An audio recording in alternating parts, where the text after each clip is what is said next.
Hello my friends, welcome back to my channel. My name is Novella. Today is Saturday morning and that means What's Up Saturday. So I'm still again in our little park because it's the only place where we can sit in the shade right now. And yeah,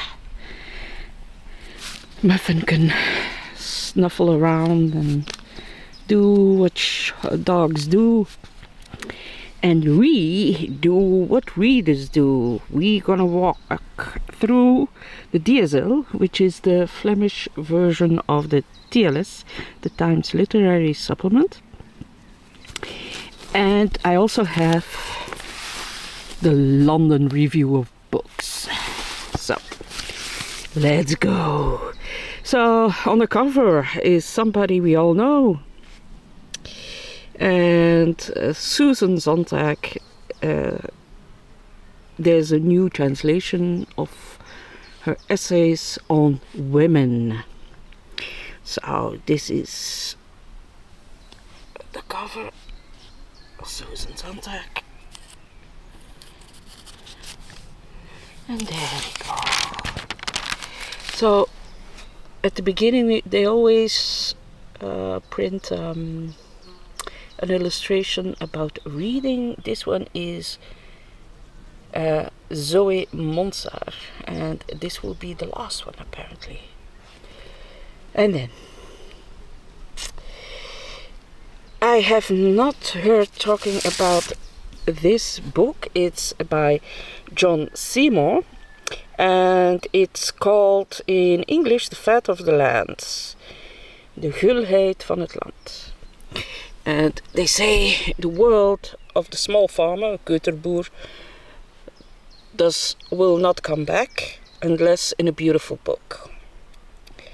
So, of course, you can always farm a little bit for yourself, growing your own food. That is planting, picking, conserving, smoking, pickling, and all sorts of stuff. And John Seymour revives the nostalgia with homemade parsnip wine and promises hard labor. So there's no self-preservation or self-sufficiency. Okay, that's the word, self-sufficiency without your own liquor. And Seymour makes wine of flowers, wheat, parsnip, elderflower, pumpkins, wild apples, and flowers you can find on the side of the road. So yeah, this must be a really interesting book. A really interesting book.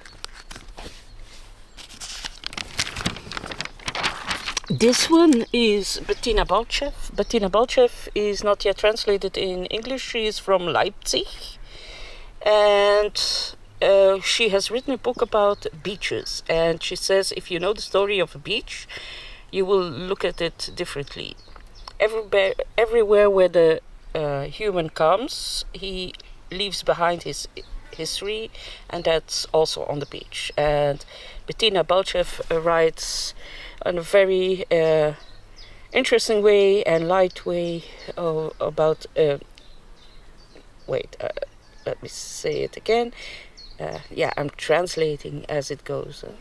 Bettina Balchev writes very interestingly about the light and dark sides of empty beaches. That is in our head synonymous for summary freedom. The beach is a side area where more can happen than anywhere else. And the history of the beach, like we know it now, only starts in the 18th century. Some beaches were more execution places for criminals. It was somewhere where you never went. So yeah, she's Bettina Balchev is a writer and a radio journalist, and she will curate the Dutch-Flemish participation of the Leipziger Buchmesse in 2024. And then before, she has written Hell and Paradise about Amsterdam and the German exile literature. So yeah, this one is Larry Sultan, Swimmers. It's a photography book about people swimming.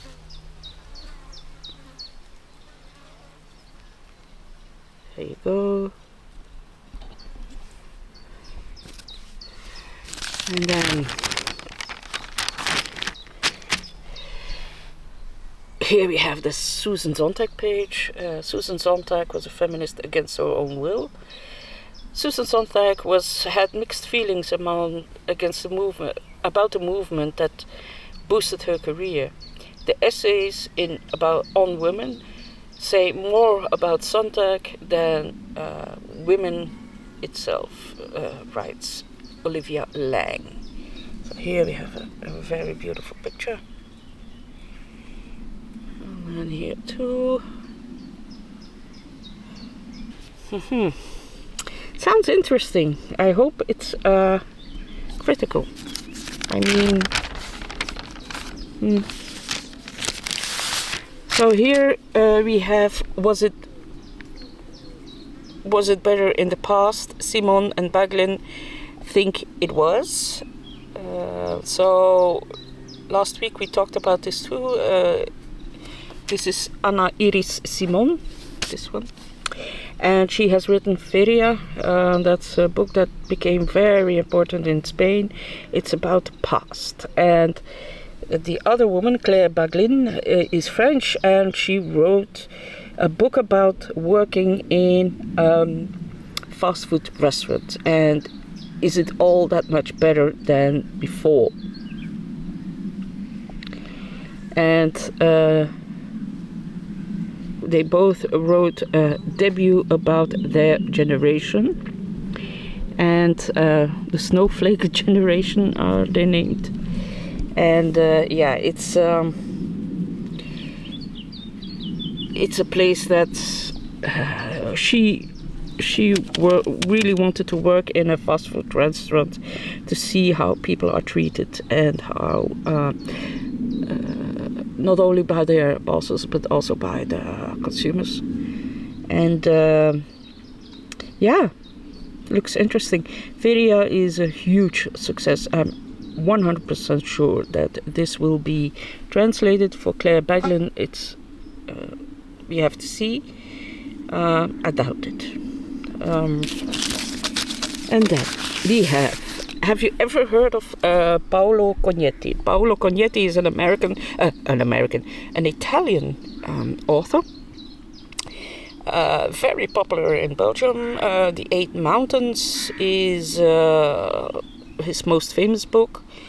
And now he has written a book named Antonia. And Antonia is a book about Antonia Pozzi. Antonia Pozzi was a poet who loved writing about the mountains.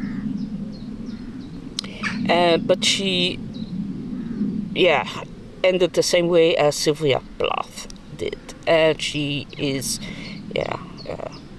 seen as the Italian Sylvia Plath.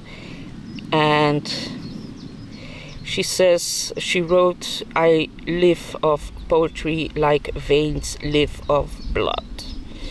So yeah. I never heard of Antonia Pozzi. She died when she was 26 in 1938. So yeah, it's way too short to become really famous. But Paolo Cognetti is very much loved about his writings. About the Italian mountains. And this woman, look at it, what a fierce woman. So they asked who deserves a biography to the readers of the DSL, and this is Johanna Gurtmans Bergmans. She is a woman that hated convents and fake religion in a way. That she was a really religious woman, don't get me wrong, but she found that in her times religion was often used and abused, and to keep the little man little. And so she wrote about humanity and everything that everybody who didn't have any means or education and therefore doesn't have a voice. And when they criticized her, well, it made her only stronger. It gave her extra fuel to fight. So yeah, she lived in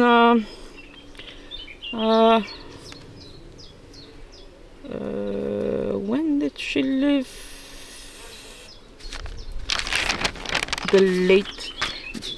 The mid 1800s. Yeah. So she had 6 children, and her husband dies very young of tuberculosis. So yeah. This is Shampoo by Bert Moerman. It's a story about a family that doesn't succeed to be happy in their golden cage. And then we have our selection. This is the top 5 fiction and non-fiction by the indie bookstores.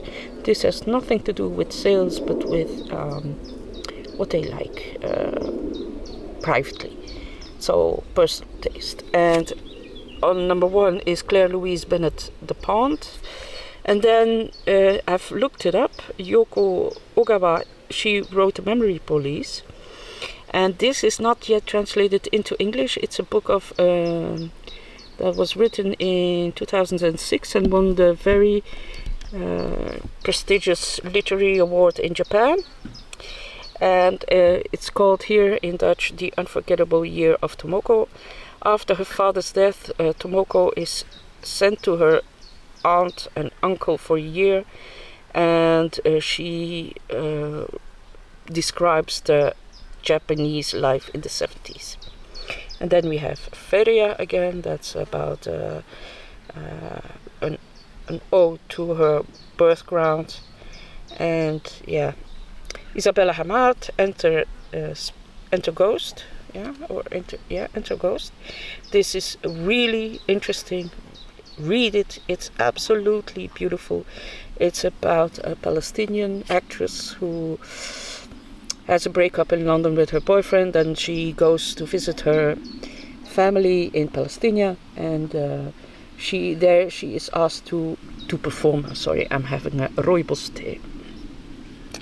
To perform in Hamlet, and it's really, really good. It shows you how life is in Palestine, well, in Israel for the Palestinians. And then W, that's a debut by Timon Hiemstra, apparently very popular. I haven't read it yet. And then this is also Rudy Meulemans, The Man with the Panama Hat. That's a talk about art, theater and politics through the eyes of the intellectual dandy Harry Count Kessler. And then Frits van Ostrom, De Reinhard. It's about the fox. Reinhard is a medieval story from my area. Lisa Fitko, Flight Over the Pyramids, really good. There's even I believe a Netflix series. It's about her memories about her when she helped the German Jewish philosopher Walter Benjamin to cross the Pyrenees, but they didn't succeed. David Foster Wallace. This is Water, I believe it's the original name. And this John Seymour, what is it? What was it again? Fatness? The Fat of the Land. Yeah, that's it. And then, last page is always an interview with somebody who is influenced by one author, and Johan Petit is fan of Stephen King, and he is proud of that. Now it's almost chic to say you're a fan of Stephen King. His favorite book is It. That's something that is very recognizable. If I don't understand the story, that gives you a feeling of being stupid, and then I get angry, although it's just a short-sighted reaction on complexity. And then, what do we have here? James Butler. Dani Garavelli, The Murder of Nicky Allen, James Butler, Italo Calvino's Politics, John Lahr, My Hollywood Fling, Ferdinand Mount, Safe as the Bank of England, whatever that may be, Kevin Okoth, Africa's Cold War. And then, so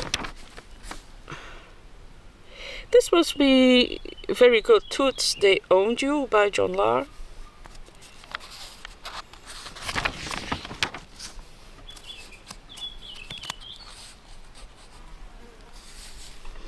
New titles from the Paul Mellon Center. Tudor Liveliness, The Rainbow's Gravity, Unmaking the East India Company, and Landscape Design and Revolution in Ireland and the United States. Interesting books, though. Infinite Artichoke by James Butler. The Written World and the Unwritten World. Collected non-fiction by Italo Calvino.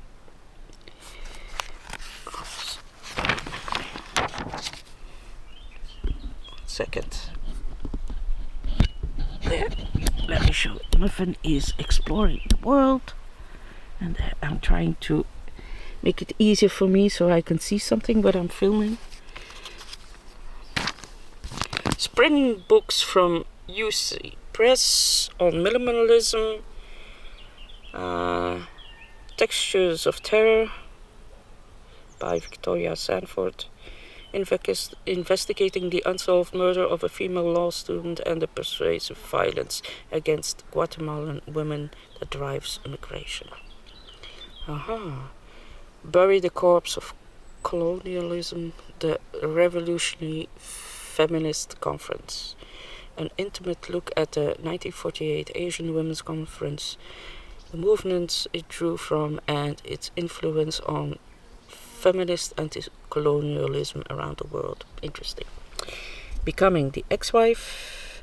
In her biography, Gordon makes an excellent case for Parrott as an unjustly forgotten historical figure. And then The Political Body, studies on Latin American art. How a constellation of Latin American artists explored the body, power, and emancipation, and expanded the meaning of feminist art. And The Geometries of Afro-Asia, a groundbreaking method for writing art history, using the language of geometry. And here we have the 6 poems, Inheritance, voila.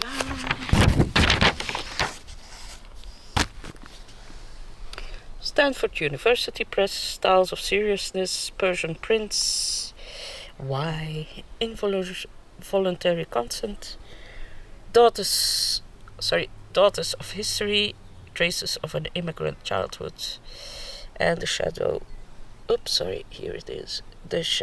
the Empress. So yeah, let me see.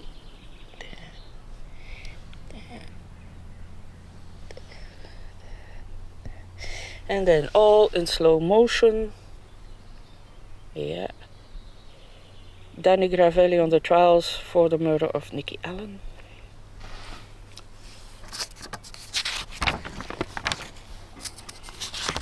long article, very long article.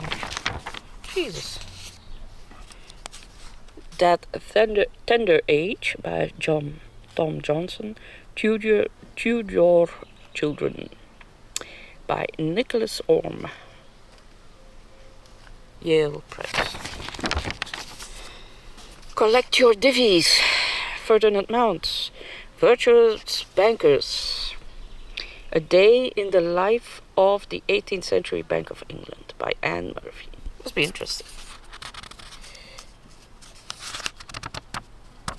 And here you can pre-order The Family Plot by Claire Wills. It's a triptych of essays. Oof. A lot of academic presses. By Bury the Corpse of Colonialism, In Praise of Polytheism, Jewish Muslims, The Tales of Merlin, Arthur and Magical Arts, The Greek and the Rational, by Josiah Wilbur, On Minimalism by William Robin, Subversion, Andreas Krieg, Data for a Greener World,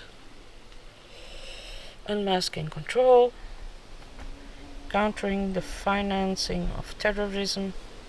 If it goes too quickly, you can add in the comments what you want to know more about, and I will tell you the writer and everything, because this is becoming a lot. Advancing Anti-Racism, Addressing the Long-Term Effects of COVID-19 Pandemic on Children and Families. Salomania, The Representation of Race and Gender in Modern Erotic Dance. Indigenous Media Arts in Canada. The History of Jews in Quebec. The History and Archaeology of the Iroquois du Nord. And Sofia Tolstaya, the author. Poison is Better, written by Kevin Okoth. White Malice, the CIA and the Neocolonization of Africa by Susan Williams. Must be very interesting, this one. And Cold War Liberation, the Soviet Union and the Collapse of the Portuguese Empire in Africa by Natalia Telepneva.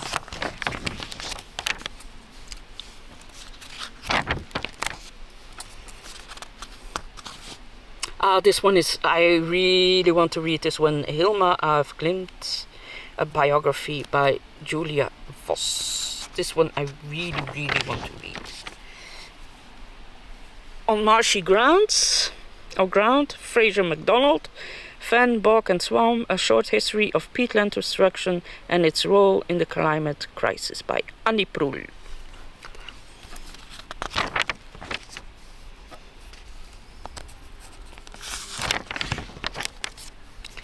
I'm Still a Fisherman by Sarah Resnick. Ducks 2 Years in the Old Sand by Kate Beaton. I've seen this going around on BookTube. And then Mrs. S by Kay Patrick, Fourth Estates.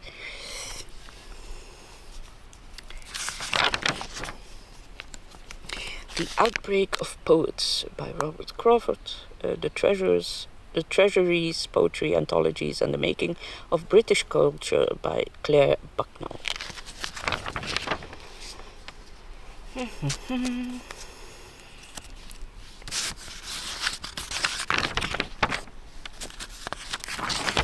And that's it. There we go. And this is Medusa Deluxe. Is that a movie? A film by Thomas Hardiman. Murder, Obsession and Hairdressing. Visually stunning, a fun, extravagant murder mystery. Electric echoes of Almodovar and Greenaway. So yeah, that's it. Thank you for watching, and now I have to see where my dog is. Oh, she's laying in the shade. She's a good girl. Gonna finish my rooibos tea. It's really, really warm. It's going to be 32 degrees tomorrow too, and I'm not looking forward to it. If you keep on watching, I will put a little Vita film after it. She has grown. Oh. The words I speak now mostly are Vita, no, Vita, no. What are you doing? No, Vita, no. Oh yes, she's alive and kicking. I love it, mischievous cats. Okay, thank you for watching, and I talk to you tomorrow for the coffee clutch. Bye bye.